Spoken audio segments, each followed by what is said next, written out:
दादा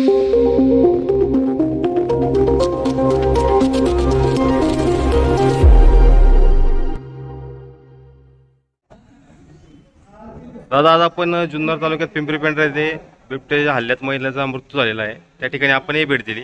काय सांगाल, शेतकऱ्यांच्या प्रश्न वाढत चाललेले बिबट्याच्यामुळं?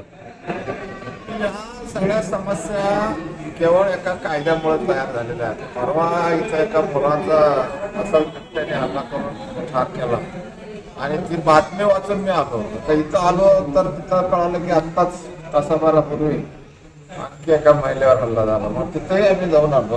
प्रश्न असा आहे की हे बिबटे सैरभैर झालेले नाहीत, काही नाही, त्यांची संख्या वाढलेली आहे. त्याची संख्या अशासाठी वाढली की त्यांना आता पण मारत नाही. आणि ते का मारत नाही तर ह्या सरकारने कायदा केला की वन्य प्राणी संरक्षण कायदा, जो कायदा आता आमच्या मुळावर उठलेला आहे. आता हे बिबट्याने अशी माणसं मारली, साप चावून माणसं मारतायत, डुकरांचे हल्ले होत आहेत, अनेक पद्धतीनं पिकाचा विध्वंस होतोय, नुकसान होतंय.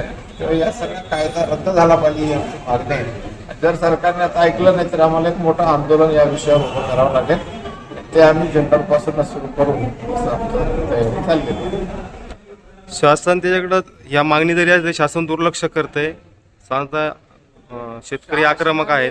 शेतकऱ्यांना गावं सोडून जावं त्याची सगळ्यांनी अशीच इच्छा आहे. शहराकडे जाऊन शहरातल्या लोकांना त्या कारखान्यात हमाल, त्यांच्या घरी मोलमजुरी करायला, धुणी भांडी करायला माणसं उपलब्ध व्हावी यासाठीच हे असले कायदे केलेले आहेत. हे शेतकऱ्यांच्या जीवावर उठलेले कायदे रद्द झाले पाहिजेत ही आमची मागणी आहे. सरकारकडनं काही होणार नाही, कारण सरकारने त्रास देण्यासाठीच हे कायदे केले.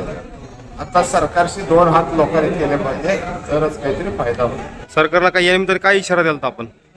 सरकारने काही केला रोज व्हायला आणि माणसांच्या जीवावर हे जर वन्य प्राणी उठलेले आहेत तर वन्य प्राणी संरक्षण कायदा रद्द केला पाहिजे.